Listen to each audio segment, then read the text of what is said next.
Bueno, de nuevo buenas noches. Espero que ahora sí que me veáis y oigáis. Decidme si me veis y oís bien.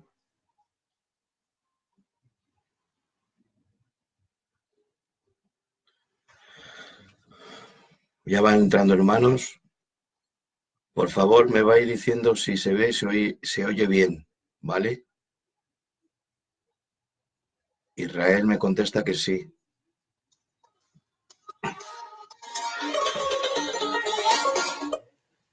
¿Sí?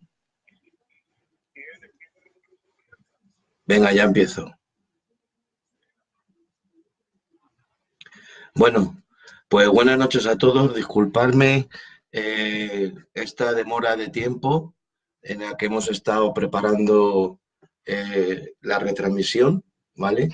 Y lo siento por mí, porque os pido perdón por mí, porque es la primera vez que utilizo la retransmisión. Ya sabéis que no suelo hacer muchos retransmisiones, muy poquitas, contadas, y no estoy muy preparado en estos menesteres. Os pido disculpas porque soy yo que he sido torpe y no ha sido cuestión de ningún hermano. Bueno, pues agradecer la invitación de mi querido hermano David, la iglesia de Rojales, allí cerca de Torrevieja. Un saludo a todos los hermanos de Alicante. También he visto por ahí que entran algunos hermanos de Alicante. He visto a mi querido amigo Ramón y algunos hermanos más. Bueno, y a todos los hermanos, Alfonso de La Rioja y todos los hermanos que estéis entrando. Os mando un saludo afectuoso a todos mis hermanos y amigos que veo que estáis entrando ahí. Para mí es una bendición. También quiero pedir perdón y disculpas porque por los trabajos del Señor no he podido estar. Los hermanos me insistían que estuviera con vosotros y no he podido estar hasta esta noche. No porque me faltaban ganas, aunque he de confesaros que yo sé que por estos medios entran jóvenes muy preparados y algún programa he visto que me he quedado bizco de algunas teologías y demás, de gran conocimiento, lo digo, en el cual en este medio pues hay hermanos que comparten, ¿vale? Me he quedado maravillado y, como digo, del asombro de los hermanos, la eminencia que tienen a la hora de exponer en este canal de Sana Doctrina. Bueno, vamos a hablar un poco de judaísmo, ya que en este último tiempo ha venido surgiendo bastantes, perdón, bastantes brotes del falso mesianismo que no se entiende bien si no se entiende el judaísmo. Eh, Decir que para hablar del judaísmo tenemos que decir, empezando, que el judaísmo actual no es un compacto, me explico. El judaísmo tiene muchos judaísmos. No podemos decir que el judaísmo sea eh, compacto, algo compacto, sino que el judaísmo tiene muchos judaísmos. También es difícil, porque el propio judaísmo dice que es difícil decir quién es judío. La definición de judío, todavía el judaísmo discute en sus, como digo, diferentes, diversas mentes de pensamiento, quién es judío o no. O sea, imaginaos cuán complicado es tratar el tema del judaísmo en una hora, hora y media que nos va a dar el programa para estar hoy. Eh, para un poco entender a donde yo quiero hoy compartir, debemos explicar unos cuantos términos que quede claro. Para empezar, no quiero profundizar mucho en el tema del judaísmo, estaríamos mucho tiempo. Hay muchas clases de judaísmo y el propio judaísmo dice esto, que el judaísmo tiene muchos judaísmos. Hay muchas mentes de pensamiento y aún para definir quién es el que es judío, eh, no se pone el propio judaísmo de acuerdo. Pero bueno, vamos a comenzar porque quiero que tengáis claro que algunos conceptos, por ejemplo, hebreo, judío, israelita, israelí, aunque parece que es la misma cosa, pero no es así. Vamos un poquito brevemente a explicar los términos de hebreo, judío, israelita e israelí. Bueno, la palabra hebreo, podemos situarla, que es una de las primeras, juntamente con la palabra israelita. La palabra hebreo viene por dos términos. Uno viene por Eber, que es un descendiente que aparece en el libro de Génesis, un descendiente de Abraham, Eber, y también la palabra hebreo en Egipto venía a significar aquellos que vienen de la otra parte, o los que vienen al otro lado del río, del Nilo, los que vienen de fuera, es la palabra hebreo.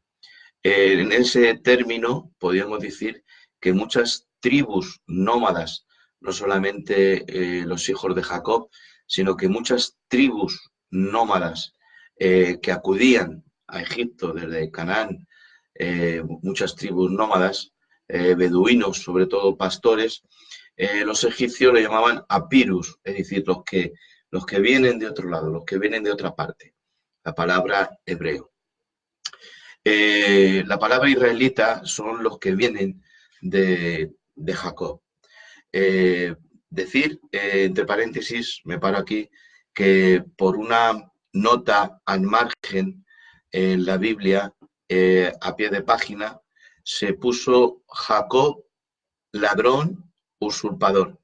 Pero quiero deciros que la palabra Jacob no significa ladrón ni usurpador, sino que la palabra Jacob es la palabra hebrea yad, que es mano, y Cob, que sujeta.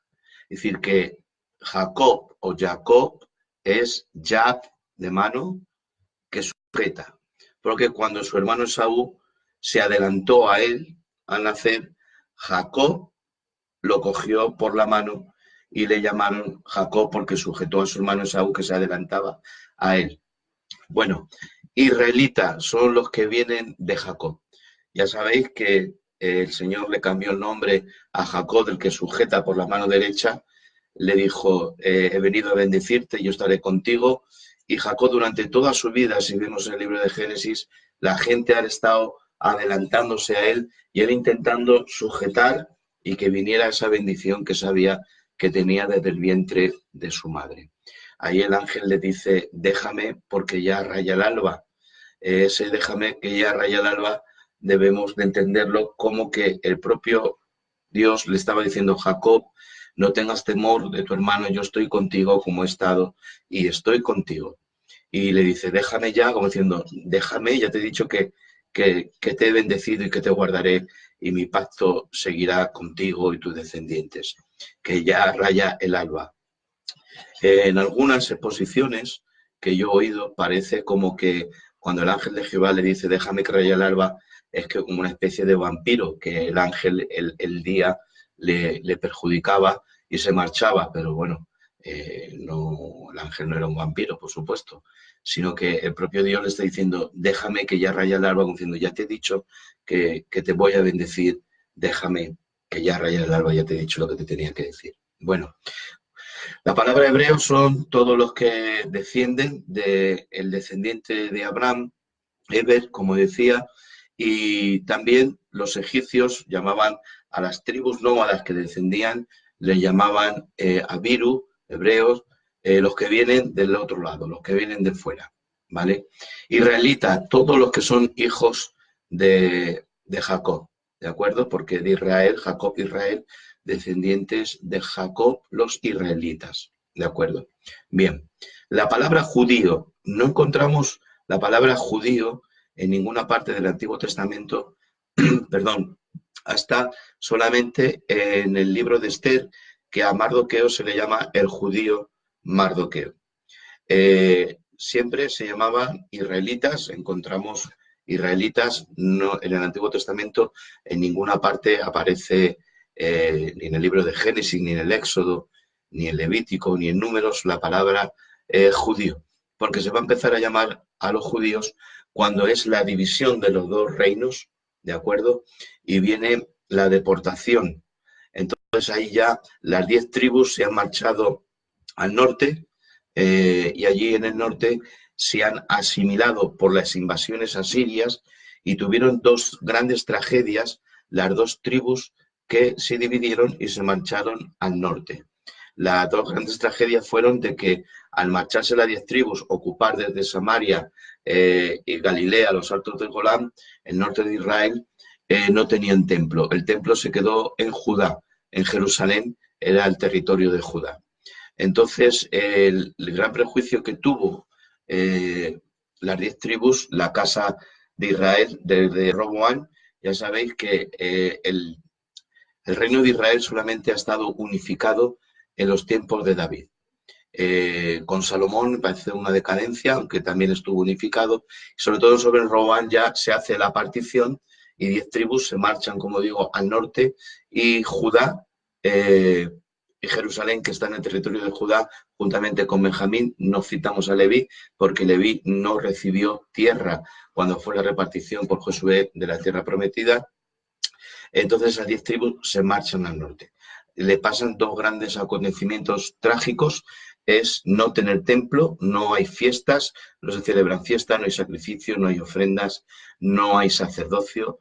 Entonces viene una gran decadencia espiritual a la casa de Israel, que son esas 10 tribus. En consecuencia también son asimilados por los asirios y allí prácticamente las 10 tribus son asimiladas, aunque tengo que decir que siempre quedó un pequeño remanente en la casa de Israel.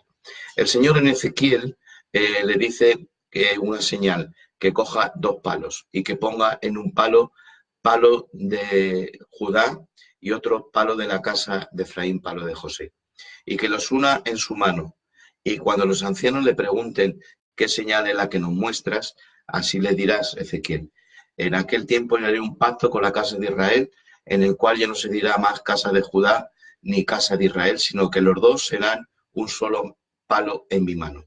Cuando vemos la cruz, en la cruz vemos que hay un palo vertical y un palo horizontal. Y Efesios capítulo 2 nos habla también, igual que Ezequiel, que de los dos pueblos, el judío y el gentil, hizo un solo pueblo. Y que ya no hay judío ni que hay griego, sino que somos uno en Cristo. Bien, nos queda por definir, la palabra judío es porque ya las 10 tribus han sido asimiladas y solamente ha quedado la casa de Judá, los que fueron deportados. Entonces de ahí la palabra judío, ¿de acuerdo? La palabra judío es cuando viene la deportación a Siria, deportación babilónica, ya se ha partido el reino de Judá y el reino de la casa de Israel y solamente ha quedado la casa de Judá.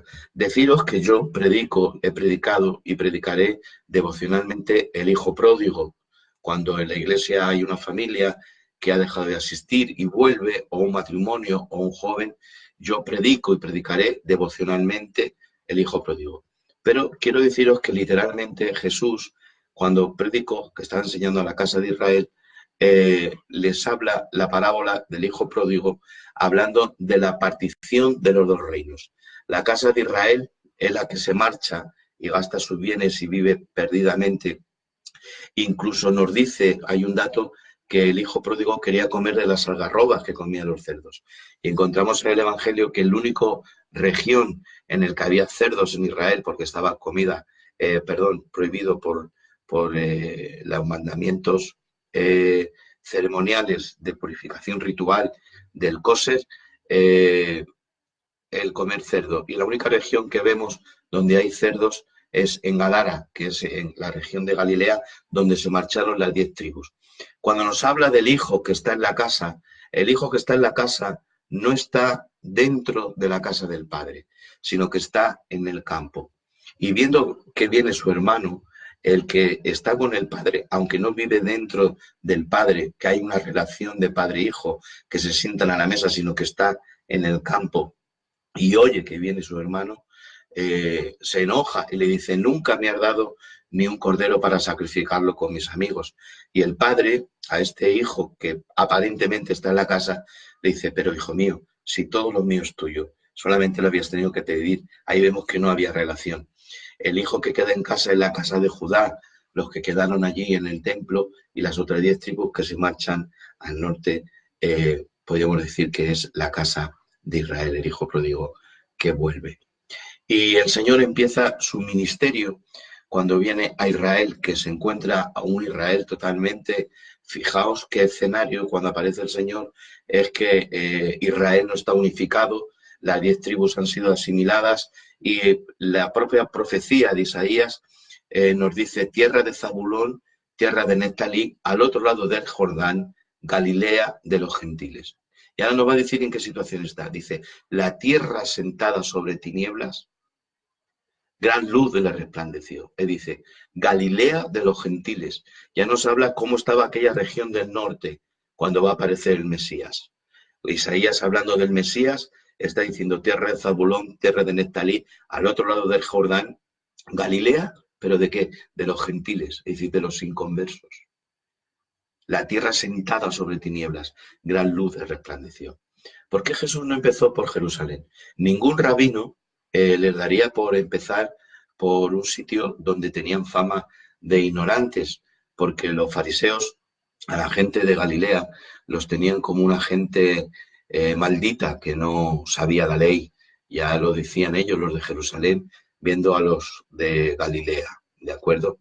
Entonces cualquier rabino hubiera empezado en Jerusalén, ahí estaban las escuelas más importantes y los auditorios más importantes, pero sin en cambio vemos que el Señor Jesucristo, el Mesías, comienza su ministerio cumpliendo Isaías por Galilea, ¿de acuerdo? Que es la casa de Israel, aunque luego también va el Señor a Judá en el templo, pero el ministerio en concreto lo comienza el Señor en Galilea. ¿Por qué? Porque la primera que se perdió fue la casa de Israel. Y luego también el Señor va a bajar al templo, ¿de acuerdo? Para predicar allí a todos. Pero mayormente centra el Señor su principio, mejor dicho, de su ministerio en los que están peor. Y donde más liberaciones diabólicas, más sanidades de enfermos, el Señor las realiza allí en Galilea. Bueno, vamos a seguir un poquito más hablando.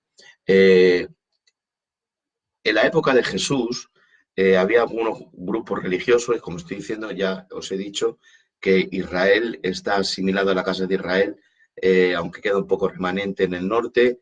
En el templo no hay relación, solamente hay religión, solamente hay liturgia, no hay relación. Como el Señor nos lo explica y nos lo ilustra muy bien, en el Hijo Pródigo no hay ninguna relación, ¿de acuerdo? Y esa es la situación. Luego, en la época de Jesús, encontramos grupos religiosos como eran los saduceos, que podemos decir son los primeros.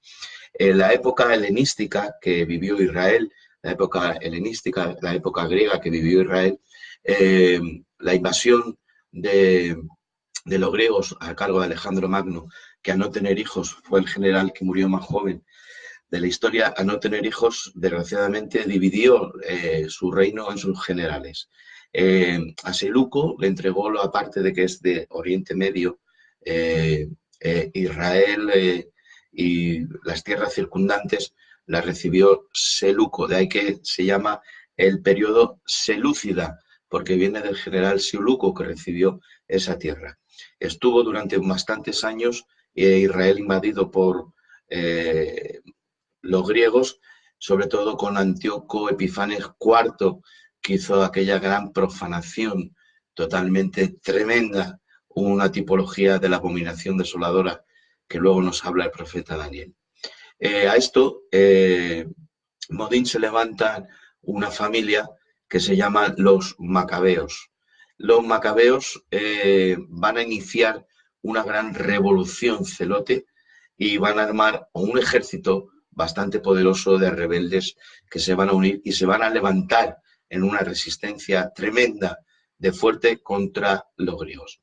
Los griegos abandonan Israel y los descendientes de los macabeos van a ser, por así decirlo, los que van a forjar o a engendrar lo que serían los saduceos. Ahí aparece Juan Hircano y a partir de ahí su descendencia van a surgir lo que son los saduceos. Los saduceos tenían el poder político, el poder religioso y el poder económico, los tres grandes poderes más fuertes que pueden tener. En cuanto a doctrina, ya sabéis, no creían en los ángeles, no creían en espíritus, ellos creían que no se podía interpretar a Moisés, era totalmente literal, ni a los profetas, y tenían estos poderes. Israel, en la época del Señor, por los saduceos, tiene un gran declive doctrinal y espiritual. Y el principio de los fariseos no es un principio malo. No siempre los fariseos fueron malos. El principio fue bueno, porque hubo dos maestros que llevaron a todo el pueblo de Israel de nuevo a un despertamiento a la Escritura. Estos fueron Hillel y Shammai. Crearon dos escuelas de pensamiento, el rabino Hillel y el rabino Shammai. En esas dos escuelas eran diferentes en pensamiento. En algunos puntos el rabino Hillel era más tajante y en otros puntos el maestro Shammai, o en los mismos puntos en los que Hillel era tajante, Shammai no lo era tan tajante. En otros Shammai era muy tajante y Hillel no lo era de igual manera que Shammai. Entonces, cuando leemos los fariseos, tampoco debemos de tener una mentalidad de que los fariseos era igual que el judaísmo es uno, sino que, como os he dicho, hay muchos judaísmos. Y los fariseos tampoco eran uno, eran los fariseos, pero cuando Jesús aparece, no hay dos escuelas. Hay dos escuelas en el año 100 y pico antes de Cristo, que aparece el maestro Hillel y Shammai, pero a medida de los años, los discípulos de Hillel y Shammai se hacen rabinos y fundan otras escuelas. Así, cuando que aparece el Señor, después de 100 y pico años, que se fundan estas dos escuelas que llevaron al pueblo a un despertamiento, ya había 7 escuelas de fariseos.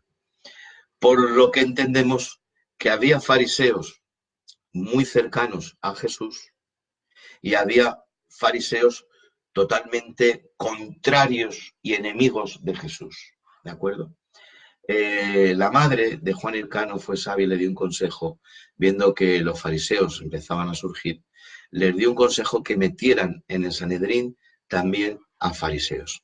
Eso fue una buena mentalidad y dentro del Gran Sanedrín de Jerusalén empezaron por este consejo de Juan Elcano a introducirse también fariseos. Entonces los fariseos eran con los que más tiempo pasaba Jesús. ¿Por qué? Porque ellos sí creían que la Torá se podía interpretar, que los Nebaín, los profetas y los libros poéticos se podían interpretar y que existían ángeles y que había apariciones y que existía la resurrección, ¿de acuerdo? Los fariseos en ese punto, Jesús pasaba más tiempo con ellos, porque incluso iba a comer con ellos, era invitado con ellos, no era voy a con ellos. A los saduceos solamente nos registran los evangelios un encuentro con el Señor. En ese encuentro de los saduceos, lo que dijo Jesús, hermano, fue tremendo. Le hacen una pregunta los saduceos, ya sabéis, una mujer nuestra murió y tal mujer tuvo 5 maridos. Los 5 murieron. En la resurrección, ¿cuál de ellos fue su marido?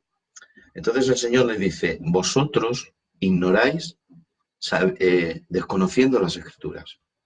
Hermanos, que un joven maestro de Nazaret, Jesús de Nazaret, que es para lo que los saduceos eran, un joven maestro que ha venido de Nazaret, que de Nazaret no puede salir nada bueno, ¿vale? Nazaret está en una colina alta y ahora cuando viajamos a Israel, aún para subir, está muy apartada de la vía principal, de la carretera principal, el comercio no pasaba, estaba ahí arriba, un pueblecito pequeño, y que un joven de Nazaret, rabino, a los que tienen el poder político, el poder religioso y el poder económico les diga, vosotros ignoráis las Escrituras. Hermano, la autoridad de Dios el Padre estaba en Cristo. les dice, vosotros ignoráis las Escrituras, como diciendo, podréis tener el poder político, el poder religioso, el poder económico, pero de las Escrituras no sabéis absolutamente nada. Ni se casarán, ni se darán en casamiento. Pero como os digo, Jesús pasaba mucho tiempo con los fariseos. Había fariseos de algunas escuelas radicales que eran totalmente enemigos de Jesús, pero otros que eran cercanos, que le amaban y que pasaban tiempo con él, como Nicodemo, José de Arimatea y otros muchos más que encontramos en el Evangelio. Bien, eso es un poco el escenario cuando Jesús está ahí. Entonces, ¿qué es a lo que Jesús realmente lucha con los fariseos? Ya los saduceos solo ha habido un encuentro que nos registra en el Nuevo Testamento y no aparece otro, ¿vale? Ahí están los saduceos, pero los fariseos en la época de Jesús tienen mucho poder, mucha fuerza, ¿vale? Entonces, en tanto tiempo que Jesús pasa con ellos, Jesús les recrimina fuertemente. La gran pelea, el gran cogerles un poco y zalearles Jesús a los fariseos, era que habían puesto la tradición oral al mismo nivel o superior que a la Torá de Moisés y a los profetas. Ese es el gran choque que hay entre Jesús y los fariseos. Porque está la tradición oral. Es decir, ¿qué se interpreta de la Torá? Lo que dijo el rabino Abimelech, o el rabino Akiva, o el rabino Esmuel, o el rabino como se llame. Esto nos lo dijo nuestro rabino anciano y es lo que se decía. Y se citaba más la tradición oral de esa interpretación de ese rabino venerable, fuera o no, que realmente a Moisés. Ejemplos. En la sinagoga, un sábado, viene una mujer y pide ser sanada por Jesús. Se arma allí una gran revolución y se dice, no vengáis a ser sanos en sábado. Venid cualquier otro día, pero en sábado no. Y Jesús echa las manos a la cabeza y dice, pero bueno, ¿dónde estáis? ¿En qué punto estáis? ¿En qué punto habéis llegado? No dice en nuestra Torá, que así lo dice Moisés, que si un asno nuestro se cae en un hoyo, lo debemos sacar aunque sea sábado. Y esta hermana vuestra, hija de Abraham, no merece que sea sanada aunque sea sábado. No se hizo al hombre, no os hizo Dios a vosotros para el sábado, sino que Dios creó el sábado para disfrute vuestro, pero no lo habéis entendido. Por vuestra tradición, ¿ves? Por vuestra tradición oral, habéis invalidado el mandamiento, que es lo importante. Entonces, el judaísmo de la época de Jesús, Jesús ya les empieza a señalar y Jesús ya empieza a recriminarles de que lo están poniendo a la misma altura que a Moisés y a los profetas, que a la palabra de Dios. Y Jesús dice, esto no puede ser así. Entonces, el judaísmo que se vive en la época de Jesús no es el judaísmo bíblico. Quiero deciros que el judaísmo tiene muchos judaísmos. Y dentro del judaísmo hay judíos que interpretan de alguna forma cómo se debe hacer la Pascua, cómo se debe hacer el sábado. En algunos puntos de la Torá difieren uno con otro, y hay grandes discusiones de pensamiento. Y el judaísmo, desde la época de Jesús y anteriormente en la época de Jesús, el judaísmo podríamos decir que comienza en la época intermedia helenística. Es decir, cuando hay aquel gran declive por la invasión griega, podemos decir que surge ahora el deseo de interpretar las escrituras. En ese deseo de interpretar las escrituras, porque Israel está helenizado, ¿de acuerdo? Aún el judaísmo conserva cosas de la, perdón, si me sale la palabra, helenización. Ole, de verdad, que más salió. Aún el judaísmo actual, hermanos, conserva algunas cosas de la época helenística, ¿de acuerdo? O sea, que el judaísmo que se empezó a vivir y a desarrollar en la época helenística no es, podríamos decir, aunque no está bien dicha la palabra, el judaísmo de Moisés, ni de la ley, ni de los 5 libros de Moisés, ni de los profetas. No es judaísmo. El judaísmo en la época de Moisés y de los profetas no existió. El judaísmo surge a la última mitad de la época helenística. Saduceos, fariseos, etcétera. Cuando viene Jesús es la gran explosión, ¿no? Aunque ya empieza la decadencia. Pero vuelvo a deciros que Jesús les dice que esto que estáis enseñando en el pueblo a los maestros de Israel no es lo que nos enseñó Moisés, no es lo que está escrito en Moisés, no está escrito en los profetas. No veis la profecía. Yo vengo a interpretaros bien la ley. Jesús dice, oísteis que fue dicho, pero yo os digo. Y Jesús, antes de predicar, a ningún rabino que se quisiera presentar como rabino y mesías en Israel, le daría por ir en contra de la ley. ¿De acuerdo? Por eso Jesús dice, yo no vengo a quitar la ley, ni a abrogar la ley, sino a darle cumplimiento y a interpretarla realmente como es. Entonces él dice, oísteis que fue dicho. Entonces Jesús viene a aclarar bien lo que son leyes ceremoniales, lo que son leyes espirituales, lo que son leyes para la tierra, lo que son leyes levíticas, leyes sacerdotales, ¿de acuerdo? Y también para quitar la enseñanza oral, porque Jesús dice, oísteis que fue dicho. Si Jesús está en contra de lo que está escrito, Jesús no está en contra de lo que está escrito. Él marca ley ceremonial, ley espiritual, ley de la tierra, ley de sacerdocio, y los marca todo en su sitio. Cuando lo tiene todo enmarcado en su sitio, ahora Jesús dice, un momento, ya lo tengo enmarcado todo en un sitio. Yo no vengo a quitar ni a abrogar, sino a dar cumplimiento. O lo he colocado a todo en su sitio. Ahora que lo he colocado en su sitio, os digo, oísteis que fue dicho, pero yo os digo. Si él hubiera estado en contra de lo que era la ley, hubiera dicho, leísteis que fue escrito. ¿De acuerdo? Entonces, Jesús coloca, el Señor coloca las leyes en su sitio. Cuando dice, ¿cómo tú no comen ni tus discípulos con las manos lavadas y sucias? Y el Señor dice, ¿qué hizo David cuando cogió el pan que estaba allí, que venía de la guerra, con las manos sucias en sus hombros y comió la mesa de los panes de la preposición? No es lo que entra en la boca del hombre lo que le contamina, sino lo que sale. Entonces está poniendo el mandamiento espiritual en su sitio y el mandamiento ceremonial en su otro sitio. ¿De acuerdo? Entonces Jesús viene primero viene a las ovejas perdidas de la casa de Israel. ¿De acuerdo? Esas 10 tribus que se fueron al norte, primeramente viene a las ovejas perdidas de la casa de Israel. Dice la Biblia, a lo suyo vino y lo suyo no le recibió. Pero después de la muerte y resurrección de Cristo, Jesús dice, id ahora por todo el mundo y predicar el evangelio a toda criatura. ¿De acuerdo? Dios no es Dios de judíos, Dios es Dios de gentiles.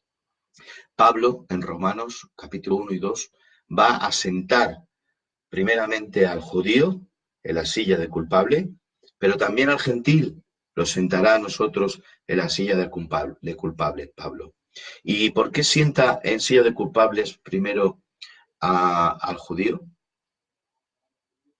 Porque dice, a ti, judío, se te ha entregado los pactos, porque dice Pablo, ¿en qué aprovecha pues el judío?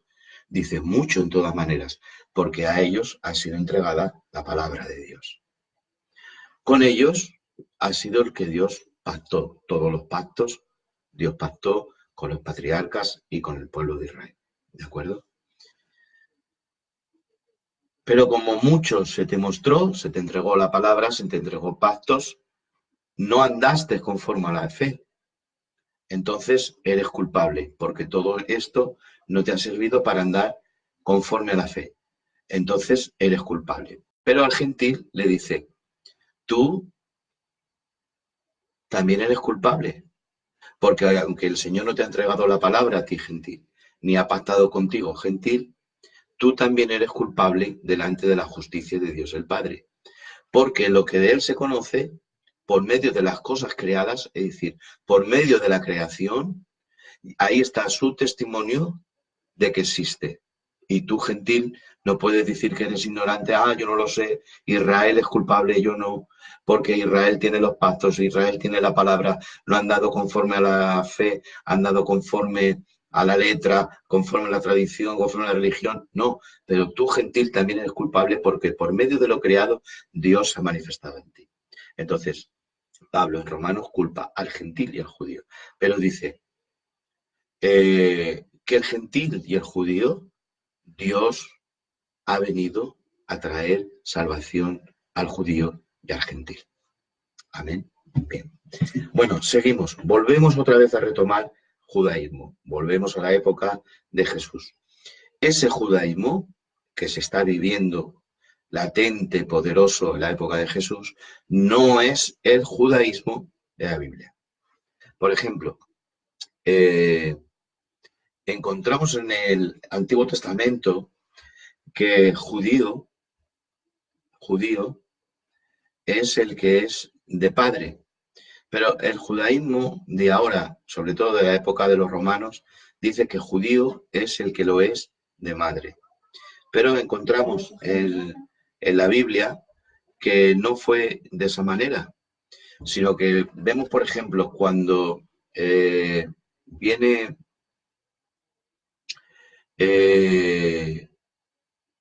José con sus hijos, Efraín y Manasés, Jacob le dice, ¿quién son estos? Dice, son mis hijos. Y Jacob los acogió y les bendijo a ellos. El propio Jacob bendijo a sus nietos. Entonces, ahí vemos que Jacob no consideró que sus nietos no eran legítimos porque su madre, la mujer de José, era Senat. ¿De acuerdo? Vemos que en la Biblia realmente se toma por judío al que es de padre. Pero por los romanos que hacían ultraje a las mujeres judías en su invasión, señalaron que para determinar realmente quién era un hijo legítimo, judío era el que lo era de madre. Es decir, que se fueron añadiendo mandamientos en la ley oral a la medida. El judaísmo, a medida que ha pasado el tiempo, y eso lo dicen los judíos, ha ido añadiéndole liturgias por lo siguiente que voy a explicar. Por ejemplo, el sábado.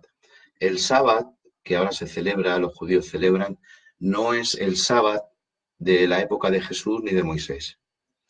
El Pesaj, la Pascua, tampoco es la ceremonia que Moisés y el pueblo de Israel durante siglos han hecho y que tampoco Jesús celebró. Se llama Seder de Pascua porque hay un orden en esa mesa de Pascua que no es lo que Jesús celebró ni tampoco en la época de Moisés y demás. A lo largo de los siglos la Biblia lo ha enseñado. En el sábado no hay encendido de velas por la mujer, no lo encontramos en la Biblia. El gorrito, la kipá, es un utensilio que se añadió a medida de los siglos, ¿de acuerdo? La kipá, Jesús no llevaba kipá. Tengo que deciros, olvidaos que Jesús no utilizó kipá. Algunos discuten que Jesús también se puso filacterias en el brazo y en la frente, pero no tenemos datos de que Jesús se pusiera filacterias, ni ningún judío en esa época las filacterias estuvieran en los brazos ni en las manos. Los judíos con el tiempo añadieron en los países de Centro Europa que vivían en el siglo XVII, XVI y XVIII esas vestiduras que cuando vas a Israel encontramos esos trajes negros, esos sombreros, y según de cada tendencia judía, de cada tendencia askenazí, sefardí, la vestidura de una manera y aún los sombreros también son de alguna manera. Los tirabuzones se llaman peyot en hebreo. ¿vale? Es porque dicen que los idólatras los idólatras se rasuraban la barba. Entonces, rasurarse la barba es de idólatras. Entonces, el comienzo de la barba, dicen ellos, empieza desde aquí, desde aproximadamente aquí, y esa fue una tradición que se añadió más. Luego, Joseph Caro, que fue un maestro también de Israel, escribió el Shulchan Aruch, que traducido significa con la mesa puesta. ¿Por qué surge el Shulchan Aruch? Porque a medida que ha pasado el tiempo, el judaísmo necesita adaptarse al tiempo que corre. Es decir, el tiempo va corriendo, el tiempo va evolucionando y el judaísmo tiene que adaptarse a la época eh,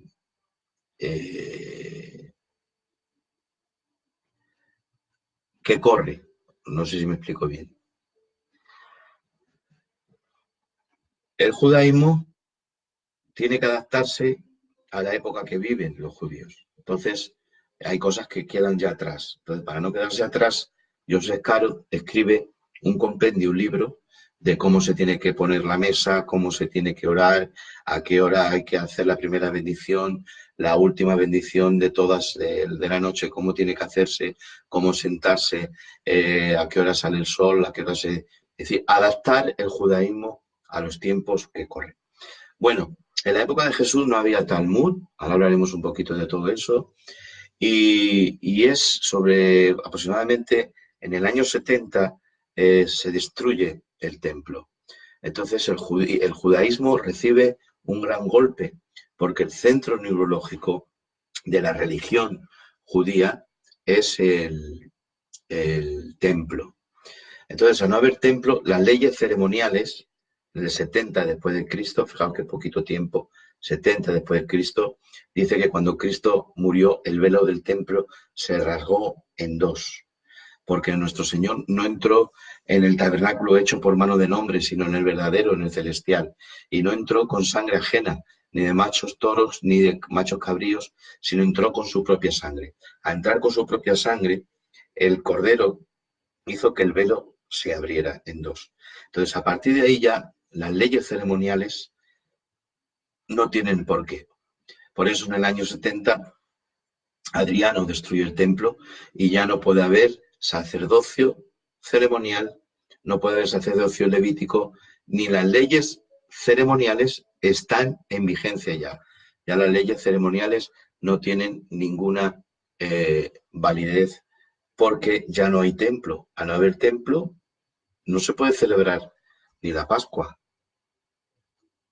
como debe ser en la Biblia. La Biblia, si miramos la Biblia, en Israel, eso los rabinos lo hacen, no pueden hacer sacrificios porque no hay templo. Entonces, ¿qué dijeron los rabinos? ¿Qué dijo el judaísmo? Entonces, si no podemos ofrecer sacrificios ni ofrendas, ¿cuál será el sacrificio y la ofrenda? La tefilá. ¿Qué es la tefilá? La oración. Entonces, el judaísmo, al fallar ya que no había templo, no se vayan sacrificios ni ofrendas, ¿qué es lo que hizo? Incorporarse a que no hay templo. No hay templo, no podemos sacrificar, no hay sacerdote. ¿Qué hacemos? Dijeron los rabinos, ahora el sacrificio son las oraciones. ¿De acuerdo? Entonces ya se escribe la ley oral que seguía. Jesús dice, oísteis que fue dicho. Jesús está en contra de lo que se dice, porque lo que se decía por los maestros estaba mal dicho. Fijaos, en hebreo, a ver si recuerdo bien, la palabra lepra y maldición va unidas gramáticamente. En español no, lepra y maldición gramáticamente no se parece en nada en absoluto. Ya sabéis vosotros que Miriam o María, la mujer de, perdón, la hermana de Moisés, murmuró, habló mal. Hablar mal es maldecir. Maldecir no solamente... no. Maldecir es que yo hable mal de ti. Te estoy maldiciendo. Si yo hablo mal de ti, te estoy maldiciendo. Entonces, el mal decir, mal decir, decir mal, produce lepra. Entonces, como los maestros no enseñaban bien a Moisés y a los profetas, decían mal, Por eso había tanta lepra en el pueblo, porque cuando no se predica doctrina limpia, cuando no se predica palabra limpia, cuando no se predica sana doctrina, se produce lepra, y la lepra cuesta mucho sacarla. Por eso Jesús en el sermón del monte que terminó de predicar, se acercó un leproso y dijo, Señor, si quieres, puedes limpiarme. Y le tocó, y al instante la lepra desapareció. Entonces, esa ley oral seguía ahí tajante, amoldándose. ¿Veis que el judaísmo se va amoldando, a medida que va perdiendo, se va amoldando? Entonces, esa tradición oral fue escrita. Para que no se nos pierda también, no tenemos templo, que lo único que tenemos, la tradición oral. Entonces, ¿qué hacemos? Escribimos. Escribimos la tradición oral, ya es oral, pero la escribimos. Y surge la Mishnah, el Talmud, la Gemara y todas las demás. Luego Yosef Karo, el Shulchan Aruch y Maimónides, Rambán, fue un gran maestro judío. Quiero deciros que aunque ellos enseñaban, el judaísmo es una religión, ¿vale? No es la enseñanza de Moisés ni la enseñanza de los profetas. Está basado en la enseñanza de Moisés y los profetas. El propio Talmud dice que si Moisés Rabeinu, es decir, Moisés nuestro maestro, viniera a las sinagogas, no entendería lo que estamos predicando. Eso también lo dice el Talmud, lo dice el judaísmo, ¿de acuerdo? Entonces, esa tradición oral que Jesús está en contra de ella, se hace escrita, se convierte en Talmud, se convierte en la Mishnah, la Gemara, el Shulchan Aruch y todas estas cosas. Sé que me vais a hacer la pregunta cuando toque las preguntas. Si luego tengo que contestar a algún hermano que no entra, entra. Ahora que estoy hablando sobre los escritos judíos, la pregunta del millón. ¿Se prohíbe en las sinagogas leer Isaías 53? ¿Prohíbe los rabinos leer Isaías 53? Tengo que decir que no. La sinagoga no está prohibido leer la Biblia. Tú imaginas en el culto que tus pastores te digan, no, esta no se puede leer. No, en la sinagoga se lee Génesis, se lee Éxodo, Levítico, Número, Deuteronomio, Isaías 1, 2, 3, 4, 17, 25, 35, 45, 55, 61, 66, todos los libros se leen y todos los capítulos se leen. Ahora, vamos a aclarar, ¿vale? ¿Prohibición de leer Isaías 53? No. Ahora, en la sinagoga, tenemos que, antes de decir esto, saber qué se lee en la sinagoga. En la sinagoga hay lecturas los viernes. Hay dos. Una se llama parasá, que significa porción, y otra que es una porción de los profetas. O sea, se empieza desde Rosh Hashanah, es decir, desde que comienza el año hebreo, que en este mes es el año 5780, año hebreo, es el año 5780, se comienza a leer cada viernes desde Génesis. Y en un año se lee la Torá y los profetas. Entonces, desde septiembre, no sé qué cae 20 y algo, cae este año, desde 20 y algo de septiembre, se comienza a leer Génesis. Una porción de Génesis y una porción de los profetas y de los libros históricos. La porción de Moisés, de los 5 libros, se llama Parashat, ¿vale? Parashat. Y la porción de los libros históricos y proféticos se llama Haftarah, ¿vale? Ahora, en la Haftarah tendría que venir Isaías 53, pero en la Haftarah no viene Isaías 53, viene Isaías 52, creo que 57, como Segunda de Reyes, Primera de Reyes. ¿Por qué? ¿Hay alguna ira hacia Isaías 53? ¿Hablo de la Haftarah? No, sino que al leer 3 versículos de Génesis que hable de un tema, se eligieron otros 3 versículos de la Haftarah, de los históricos y de los proféticos, que tengan que ver, que haya concordancia con los versículos que se han leído de los 5 libros de Moisés. Es decir, Parasá, 5 libros de Moisés, ¿vale? Y Haftarah, libros históricos y proféticos. Entonces se leen Parasá, versículos de los 5 libros de Moisés, pero se buscaron versículos de los libros históricos y proféticos que concordaran con los libros, los versículos, perdón, de la Parasá. ¿De acuerdo? Entonces, queda explicado. ¿Hay prohibición de leer Isaías 53? No. Sino que se lee la sinagoga Parasá, versículos desde primeros de año hebreo, versículos de la Torá, de los libros de Moisés, y también de los profetas y los libros históricos. De los de Moisés se llaman Parasat o Parasot y Haftarah, libros proféticos e históricos. Ahora os digo, no hay prohibición de leer Isaías 53, pero sí que si un rabino le pregunta a alguien sobre el Nuevo Testamento, le dirá que ese libro no se debe de leer. Yo conozco judíos, amigos míos de Israel, que yo les he invitado, les he regalado Nuevos Testamentos y Evangelios, ¿vale? Y sus rabinos le han prohibido leerlos, los han leído en su casa, pero no le pueden decir a su rabino que lo están leyendo, ¿vale? De acuerdo. No sé si funciona bien, decidme si vamos bien, porque he empezado a hablar y no sé si me veis, si me oís bien. Me paro aquí, hago una parada para que me digáis si me veis y oís bien.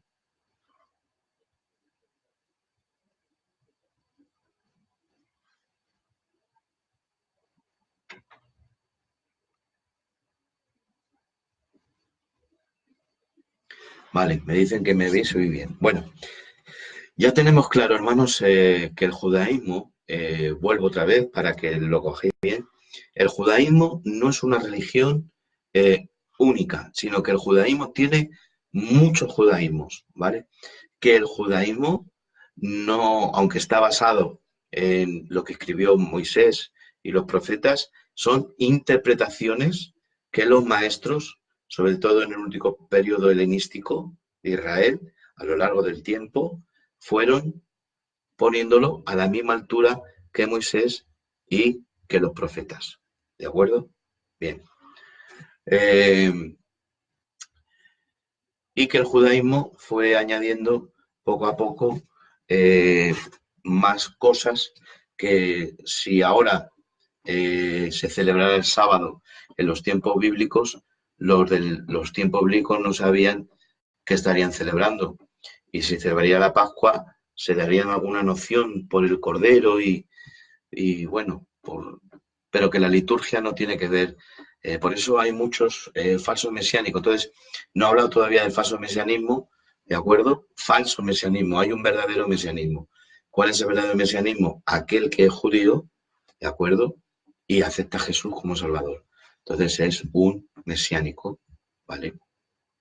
Entonces hay un gran problema, hermanos, que había en 2 iglesias principales, que era Roma, en el siglo I y II, en la época de Pablo, y Gálatas, sobre todo. En Gálatas, Pablo dice, vosotros corréis bien, habéis empezado por el Espíritu y habéis terminado por la carne. ¿Quién os fascinó? El original griego dice, ¿quién os embrujó? Vinieron los maestros judaizantes a que el gentil que ya había llegado, por eso corríais bien. ¿Por qué? Porque corríais en la dirección del Mesías. Habéis creído en Jesús y corríais bien. Pero ahora que corréis bien, hacia bien dirigidos, o volvéis otra vez a la salida para empezar la carrera hasta llegar al Mesías. O sea, que ser un creyente en Jesús y volverse otra vez a judizar es, hermanos, correr mal, es irse de nuevo para atrás, ¿de acuerdo? Por eso hay muchos lo entiendo, ¿no? ¿Quién no le emociona, hermanos, el pueblo de Israel? ¿Quién no les emociona? Amamos a Israel. ¿Por qué amamos a Israel? Hay una película muy bonita que creo que la habréis visto, se llama El Reino de los Cielos. Es una película histórica que habla de las cruzadas. El final de la película es muy bonito, a mí me gusta mucho, y que dice el cruzado, el actor que hace de cruzado, le dice al que hace el papel de Suleimán, que es el que conquistó Jerusalén y luchaba, y le dice al final de la batalla, ¿no?, por Jerusalén, le dice el cruzado: ¿qué tiene Jerusalén? Y Suleimán, el actor de Suleimán, se vuelve y dice: no tiene nada. Y se vuelve y se va. Y anda un poco, pero otra vez Suleimán se vuelve y dice: no tiene nada, pero lo es todo. Y ahí acaba la película. Entonces, hermanos, como les decía, Israel nos emociona. Israel es la tierra del Señor. Dice la Biblia que el Señor tendrá sus ojos abiertos de noche y de día sobre su tierra. Es la tierra que Dios, hermano, entregó a su pueblo. Jerusalén es la ciudad del gran rey. Dice el Zacarías que de Sión saldrá la palabra de Jehová y de la ley saldrá de Jerusalén. El Señor volverá al monte de los olivos y se partirá el monte de los olivos por la mitad. Quiero daros una noticia, me paro entre paréntesis, por debajo de la Jerusalén, por debajo del monte Moria, está la Jerusalén de la época de Jesús y la puedes visitar, ¿de acuerdo? Bueno, pues allí cuando bajamos subterráneamente, por debajo tierra, vas viendo, hermanos, todo lo que había en la época de Jesús, son ruinas, pero el suelo, hay una parte que está como acristalado, ¿vale? Son unos metros que están acristalados para que veas un pequeñito riachuelo que ha empezado a brotar de las tierras subterráneas debajo del templo desde el año 2008, que lo vi, era un pequeñito riachuelo. Preguntemos el por qué al guía, y ese cristalamiento se ha puesto ese suelo acristalado para el que va a verlo, esas ruinas, vea que la profecía que dice que se abrirá desde debajo del templo, se abrirá un río que pasará por el monte de los olivos cuando se parta por la mitad y que bajará hacia el mar muerto y que el mar muerto lo purificará, pues los geólogos, hermanos, se han dado cuenta que ese riachuelo pequeñito que en el año 2008 yo lo vi con mis ojos y los hermanos que vinieron, pues ahora, en el año 2019, que han pasado más de 10 años que hemos visitado Israel, los geólogos nos decían en el último viaje que hemos estado en junio, que el río está cogiendo el camino hacia el mar muerto. Que la escritura, hermano, se cumple. Dios no es hombre para que mienta, ni hijo de hombre para que se arrepienta. Y, hermanos, como decía, amamos a Israel. Es la tierra de los profetas. Israel es como Murcia y Almería, hermanos, pero es la tierra del Señor. Pero eso nos tiene que dar un punto de reflexión. Porque vemos, hermanos, una bandera de Israel y la gente se emociona. Vemos un judío con una kipá y se emociona. Vemos la estrella de David y se emociona. La estrella de David, hermano, aunque yo he traído recuerdos y mis hijos llevan estrella de David y en el culto ponemos estrella de David, bueno, pues el Estado moderno de Israel incorporó este símbolo, ¿vale? Es un símbolo que Israel lo incorporó en su bandera y es un símbolo como cada bandera en cada país lo tiene. Pero si me preguntáis si encontramos datos en la Biblia, no nos encontramos ni la kipá, ni estrella de David, ni otras muchas cosas que el judaísmo tiene. Entonces, el falso mesianismo, hermanos, yo aún puedo tolerar el judaísmo, pero lo que no tolero es el falso mesianismo, ¿vale? Porque el falso mesianismo tampoco, hermanos, hace ningún favor, ni se hace un favor él, ni tampoco el judaísmo, ni el judaísmo necesita el falso mesianismo. Entonces, el que también nos perjudica es a la gente cristiana que creemos en Jesús como Señor y Salvador de nuestras almas y que amamos a Israel. ¿Por qué? Pues porque lo que dice la Biblia es el pueblo del Señor, ¿vale? El Señor vino primeramente a su casa, a la casa de Israel. Dijo, primeramente soy enviado a las ovejas perdidas de la casa de Israel, ¿vale? Y los judaizantes se aprovechan de todo esto para machacar y deteriorar a la gente. Hermano, hay cristianos que se han circuncidado. Hay unas personas que me llamaron hace mucho tiempo con unos problemas tremendos por la comida, por comer kosher. Hermano, comer kosher en España es muy difícil, porque no comer cerdo es fácil. Dejar de comer chorizo, jamón, salchichón, morcillas, es fácil, dices, no como, ¿vale? Pero por un lado no comes embutido, pero por otro lado tu mujer echa un filete en la sartén que está lleno de sangre y aún tiene que ser sacrificado por la supervisión de un rabino. En Israel la comida kosher es así. Y hubo una persona que me llamó hace muchos años que estaba ahí, yo aconsejándole con paciencia, con paciencia, con paciencia, y ya le dije, bueno, hermano, no comes nada de embutido, no, no. Bueno, está bien porque a mí mi médico, mis analíticas, me ven el colesterol, el hígado graso y me dice que no come el cerdo, porque el cerdo, el médico te dice que te lo quites porque per- perjudica el abuso del cerdo, ¿no? Entonces dije, vale, hermano, médicamente está bien, que no lo comas, está bien, pero si es por la Biblia, si tú comes, no, perdón, si tú no comes cerdo, pero comes filetes de pollo empanados, ¿tú comes filetes de pollo empanados? Le dije al hermano. Y por teléfono se quedó así parado. Digo, hola, se ha cortado. No, no, hermano, estoy aquí. Es que la pregunta no la entiendo. Digo, hermano, es muy fácil. Si comes filetes empanados de pollo, sí. Digo, pues estás pecando. ¿Cómo que estoy pecando? Digo, sí, porque por un lado, hermano, eh, comes filetes de pollo empanados, pero por otro lado comes fiambre. ¿Por qué dices eso? Digo, porque la Torá, la ley, prohíbe el cerdo, pero también prohíbe que te comas a la madre con la cría. Y un filete empanado es pollo y el huevo. Entonces, ya estás rompiendo eh, la palabra, no estás cumpliendo el mandamiento. Bueno, el sábado, el sábado dentro del judaísmo, hermanos, que la Biblia nos dice de que debemos de apartar un día para el Señor. Lo que el primero apartó el Señor, hermanos, fue un día. Lo primero que santificó el Señor no fue un árbol ni una tierra, fue una medida de tiempo, un día. Ahora, la palabra sábado, ¿vale?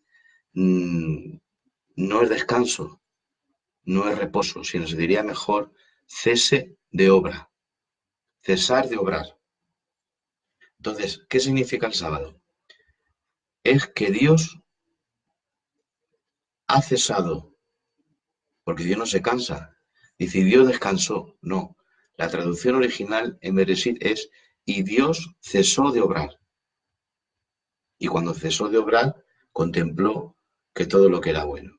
Y al hombre le dijo, tú también cesarás de obrar, porque yo ya he obrado para ti todo y he visto que era bueno. Por eso yo dejé de obrar. Es decir, obré, trabajé, sea la luz, sepárese las aguas que están por encima de las aguas, la tierra serán tierra, luego las aguas de abajo que están encima serán mares, hágase la luz, la tierra produzca aguas, las aguas produzcan aves, seres vivientes. Yo ya he obrado para ti y he parado ya de obrar. Y como he parado de obrar, he visto que todo lo que he obrado para ti es bueno. Así que tú cesa de obrar. Entonces, la obra más grande que ha hecho el Padre ha sido con su Hijo. Entonces, su Hijo es la obra mayor del Padre. Y en Jesús es el verdadero reposo. Ahora también el Señor nos dice que guardes un día para el Señor. Si tú estás trabajando, tienes un trabajo, tienes una nómina y no puedes dejar de el sábado, bueno, tú sabiendo que tu sábado es Jesús, guarda el domingo o el lunes o el martes, pero dedica un día al Señor. ¿Para qué? Para que ceses de obrar y contemples la obra que es Jesús, en nuestro reposo, que es Cristo. ¿De acuerdo? Entonces, tendremos que hablar muchísimas más cosas dentro de lo que es el judaísmo, hermanos, es en el corazón, porque Pablo hablando al judío le dice, vamos a ver, tú que te apoyas en la circuncisión y en el nombre de judío, pero no haces lo que dice la ley, y viene otro que no es judío y que no está circuncidado, pero hace lo que Dios determina, te condena a ti. Entonces, no es judío en lo que es en el exterior. También Pablo dice, todo Israel será salvo. Entonces, cierto que Dios entregó los pactos a los patriarcas, luego a Moisés, luego la tierra, luego a David, el pacto davídico. Los pactos los entregó a Israel. ¿De acuerdo? La promulgación de la ley, hemos dicho. Pablo dice que aprovecha pues el judío mucho en toda manera, si entregada la promulgación de la ley, los pactos, etcétera, etcétera. Ahora, aunque han sido entregados los pactos, si ellos no aceptan el pacto de Jeremías 31, he aquí que yo hago un nuevo pacto con la casa de Israel y con la casa de Judá, con las dos, para que sean uno en mi mano en la cruz. No un pacto como el que hice con sus padres en el desierto, donde escribí mis mandamientos en tablas de piedra, sino que ahora escribiré mis mandamientos en las tablas de su corazón por la regeneración del Espíritu Santo. Entonces, si no hay aceptación del nuevo pacto, no hay salvación, porque la consumación de todos los pactos es el Mesías. El pacto con Abraham, el pacto de la tierra, el pacto de la Torá, el pacto de David, del reino. Lo único que eran sombras, señalamientos del verdadero pacto que debía de venir. ¿Cuál es el pacto? Jeremías 31. El pacto que trae el Mesías, el pacto que trae Jesucristo. Entonces, sin ese pacto no hay salvación para Israel.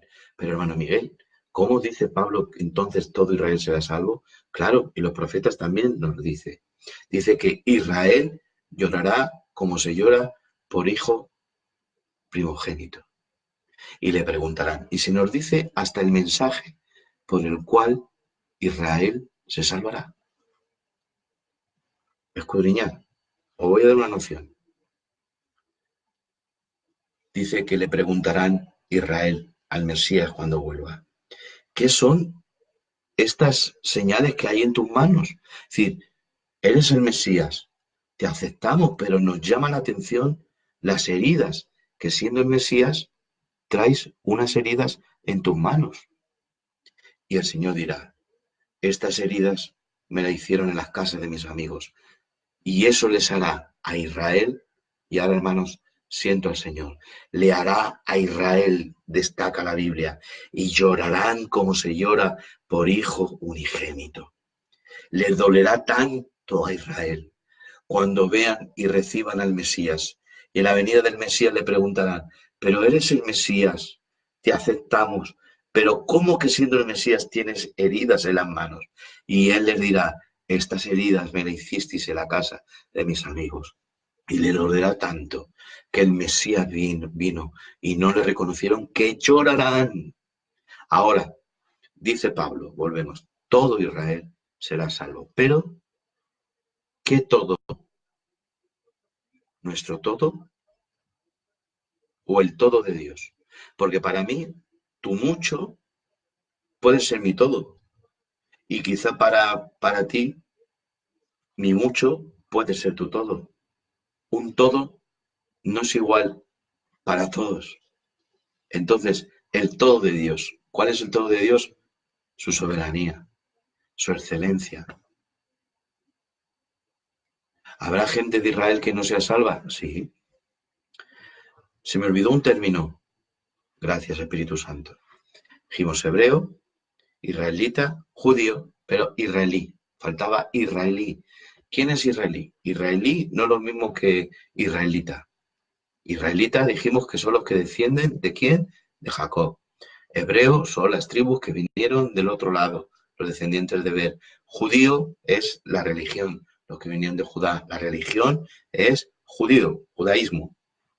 Pero israelí son los que viven en Israel desde la fundación del Estado moderno de Israel en el año 1948. Ahora, hermanos, hay israelíes, que yo los conozco, que son musulmanes. Los gitanos que viven en Jerusalén, la familia, hermanos, son israelíes. Tienen reconocida la ciudadanía israelí, pero de religión son musulmanes. Hay israelíes ateos, no creen en Dios. Yo tengo algunos amigos israelíes que no creen en Dios. Ellos no se dicen judíos porque no creen en la religión y la practican. Entonces, hay israelíes, hermanos, y no son creyentes, ni tampoco son ortodoxos. No pensáis que en Israel todo el mundo, hermanos, va con kipá, con sombrero, con traje, con tirabuzones. No, hay gente que son como tú, como yo, están en sus trabajos, a lo mejor practican el judaísmo en sus casas. Está, por ejemplo, el judaísmo ultraortodoxo. Eso no tiene ni luz eléctrica en sus casas. No hay televisión, no hay radio, son ultraortodoxos. Luego están los ortodoxos, un poco menos. Son radicales, pero menos. Luego están los tradicionales. Los tradicionales que celebran las fiestas, celebran el sábado, van a la sinagoga, pero tienen luz eléctrica, tienen televisiones de plasma, tienen portátiles, tienen ordenadores, tienen móviles. Y luego están los laicos, ¿vale? Los laicos es o que ni practican nada o si practican, pues es el Año Nuevo Judío, la Pascua, algún sábado que otro, si hay una fiesta familiar van a la sinagoga. Y luego, imaginaos, hay un partido ultraortodoxo en Israel que es contra el Estado de Israel y ayudan a Irán, ¿vale? Tienen amistad con Irán, con Irak, con Siria, porque quieren la destrucción del Estado de Israel. Porque según estos judíos ortodoxos, no me acuerdo su nombre, perdonadme, según estos judíos ultraortodoxos, el Estado moderno de Israel no es el verdadero. Así lo interpretan ellos. Entonces, hermanos, para hablar de judaísmo tenemos que estudiar un poquito. Y bueno, voy a estar terminando. Y lo único que encaja, hermanos, es Jesús. Jesús es el perfecto judío. ¿Alguien quiere saber sobre el judaísmo? Profundice en Jesús. Desde que nació hasta que murió. Jesús como hombre, Jesús de Nazaret, es el perfecto judío, pero elevado. Jesús, hermano, dice Juan, en el principio era el verbo era con Dios y el verbo era Dios. Y el verbo se hizo carne, se hizo un tabernáculo. Un cuerpo es un templo. Se hizo carne y habitó entre nosotros. Y vimos su gloria, gloria como el unigénito Hijo del Padre, lleno de gracia y de verdad. Es decir, que a mí siempre me gusta decir esto, que Jesús, hermano, era un comentario andante del Padre. Era el perfecto judío, pero elevado a la potencia de revelar al Padre. Entonces Jesús es un comentario andante, dando a entender al Padre. Felipe, tanto tiempo lleva contigo y no me has conocido. El que me ha visto a mí, ha visto al Padre. Amén. Bueno, pues hasta aquí, hermanos. No sé cómo funciona esto. Si tenéis preguntas, hermanos, pues las escribid, creo que así va, ¿vale? Y yo, 5 minutos, la contesto.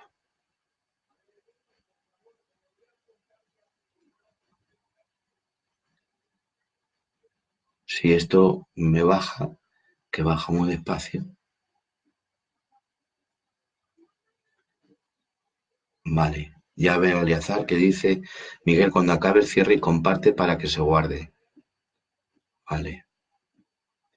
Bueno, pues si tenéis alguna pregunta, la podéis escribir. Estaré 5 minuticos más. Y bueno, mientras escribís, saludo a ver a todos los que pueda, al hermano Alfonso Montoya, a José Carmona, a David y Lucía García. A ver si me deja subir.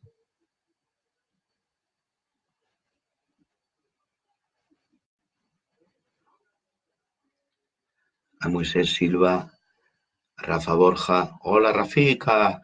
Rafica, Dios te bendiga, compañero mío.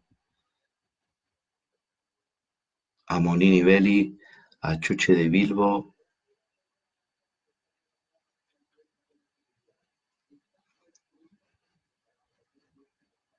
Ya no puedo ver a más. A Enrique Silvia, Dios te bendiga, Enrique mío. A mi Ramón Gigante. Ramón Gigante, eres espectacular. A ver, esto sí baja.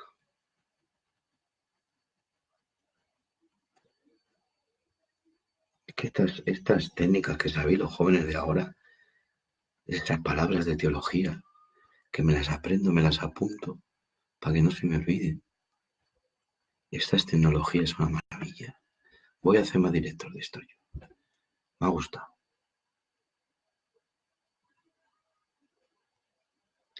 Richard de Santiago, Dios te bendiga. Johnny Ferrerela, Carlos González, Carlicos, aleluya. Bueno, si tenéis preguntas, ahora me he ido muy para arriba y no sé si estoy haciendo preguntas. A ver si puedo bajar. Qué malo estoy hacerse viejo.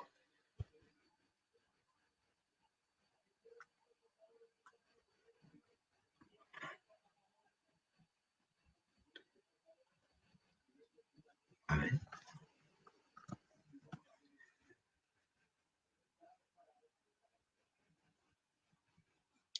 esto se ha ido muy para arriba, el puntero, y no veo vuestras preguntas, si las estáis escribiendo. A ver, baja, hombre, baja. Mala sombra tiene esto, ¿verdad?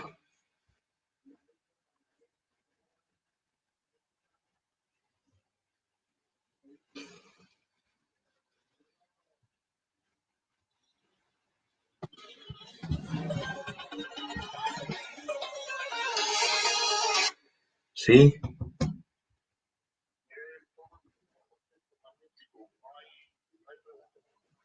Ah, vale, pues sí,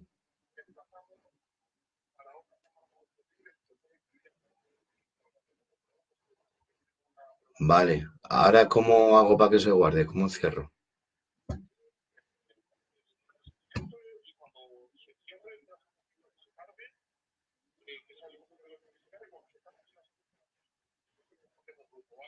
Vale, ahora doy a finalizar vídeo en vivo, ¿no?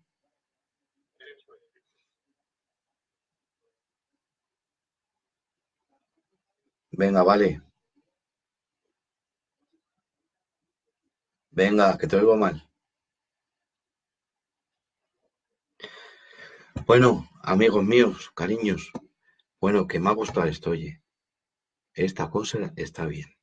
He escuchado a algunos hermanos, algunos directos, pero me ha gustado hacerlos. Bueno, voy a aprovechar de haceros publicidad un poquito. Tengo mi canal de YouTube, que lo estoy reformando. Se llama Escuela del Mesías, ¿vale? Hay algunos mensajes y también pondré algunas enseñanzas cuando tenga tiempo, si el Señor me lo permite, y vamos a poner ahí un seminario en YouTube, ¿vale? Bueno, pues gracias a todos que habéis estado ahí, hermanos. Orad por mí, que me lo necesito. Gracias a David, que ya me he enterado que eres candidato nacional. Eres un fenómeno de naturaleza humana. Y el Eleazar, hijo mío, ¿en qué sitio me metes? Bueno, y a todos mis amigos que estéis ahí, a los que he podido saludar, que es que no me baja el puntero este. Bueno, que Dios os bendiga mucho. Un abrazo. Salón.